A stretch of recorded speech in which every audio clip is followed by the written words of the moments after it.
Have you ever asked yourself why some people are drawn to you so deeply, like there's an invisible force pulling them in? Why is that connection so intense? Is it your looks, your personality, your vibe, or is there something happening on a much deeper level? The truth might surprise you, because one of the greatest minds in psychology, Carl Jung, believed love isn't random. It's not just chemistry or coincidence. People fall in love with you for two incredibly powerful reasons, both rooted in the hidden world of the unconscious mind. In this video, we're diving into Jung's fascinating take on love attraction and the mysterious forces that bring two people together. We'll break down projection, the anima and animus, and the real reasons why someone is pulled toward you, not for what you show the world, but for what you awaken deep inside their soul. You see, we love to think of love as a spark, something magical that just happens. But Jung said it's not random at all. What looks like instant chemistry is often years of unmet needs, unresolved emotions, and silent desires finally finding a mirror. This is where projection comes in. We all carry hidden parts of ourselves inside, memories, traits, dreams, and emotions that we've pushed down or forgotten, but those parts never truly disappear. They wait, they live in the background, and they start to whisper when someone appears who reflects those lost pieces back to us.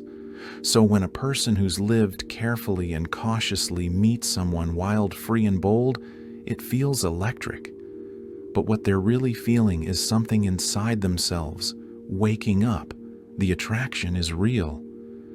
But the true pull is coming from deep within the soul. It's their own potential, their own fire that's been buried for years, suddenly lighting up. The first reason people fall in love with you is because you represent something they feel is missing in themselves. Maybe it's your courage, your energy, your sensitivity, or even your calm presence. Whatever it is, you're holding a piece of them they didn't know they were looking for, and when they find it in you, it feels magnetic. But here's the twist: if they don't realize that what they see in you is something they could also develop in themselves, they may become attached to the fantasy, not the real you. And the moment you reveal your flaws or your human side, the illusion may begin to fade, because projection can create a beautiful connection, but it can also become a trap. When the fantasy breaks, so does the attraction. Jung also introduced a powerful idea that every man holds an inner image of the feminine called the anima, and every woman holds an inner image of the masculine called the animus. These aren't just preferences or personality types. They are emotional blueprints formed by our early relationships and the collective energy of human stories, dreams, and myths. And one day, someone walks into our life and matches that inner image, not just in looks, but in feeling, in essence. And it's like meeting someone you've known forever. Even if they're a complete stranger, the pull feels fated, like soulmates or destiny. But Jung would say, what you're really feeling is your unconscious mind seeing itself in someone else. So the second reason someone falls in love with you is because you activate a powerful inner image they've carried for years. You don't just remind them of someone, you reflect a piece of their own soul they've been longing to meet, and suddenly it feels like love at first sight, when in reality it's soul recognition. But here's where it gets complicated, because they're not falling in love with the real you. They're falling for the version of you that matches their fantasy. And as time goes on, that fantasy will be tested, because no one can live up to an inner image forever. And when reality sets in, disappointment can follow. Not because you changed, but because you were never the fantasy to begin with. Even so, Jung didn't believe projection was a mistake. He believed it was a part of our evolution. Because love isn't just about romance, it's a mirror. It's a force that shows us who we are and who we could become. Some people reflect our gifts, others reveal our wounds. All of them help us grow. They push us toward wholeness, toward becoming the full version of ourselves. So when someone falls in love with you, they're not just seeing you, they're feeling the fire you ignite within them. You become the symbol of a change they didn't know they needed, and the same goes for you. The people who shake your heart, who change your life, who break you and rebuild you, they're not random. They're the soul's messengers here to wake something inside you. Not every love is meant to last. Some come to shake things up.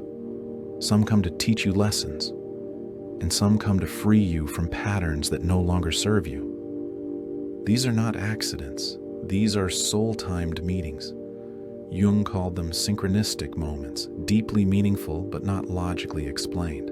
So why do people really fall in love with you? Because you hold a mirror to their missing pieces, or you stir something in their spirit that's been sleeping for far too long. Either way, it's not just about who you are, it's about what you represent to their inner world. But if we don't become aware of these deeper patterns, we'll keep chasing the same stories with different faces, calling it fate, when it's really just a lesson repeating itself. Jung believed the key was self-awareness.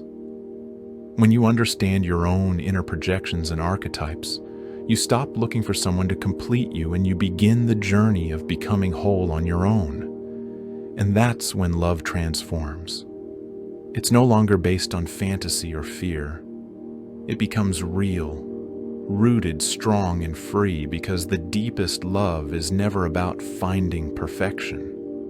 It's about awakening your truest self in someone else's presence and letting them awaken the same in you. So the next time someone falls for you or you feel that deep magnetic pull towards someone, ask yourself what part of your soul is waking up right now.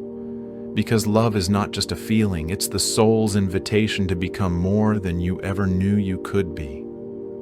If this message touched you, share it with someone you care about, a comment, or simply reflecting on these ideas.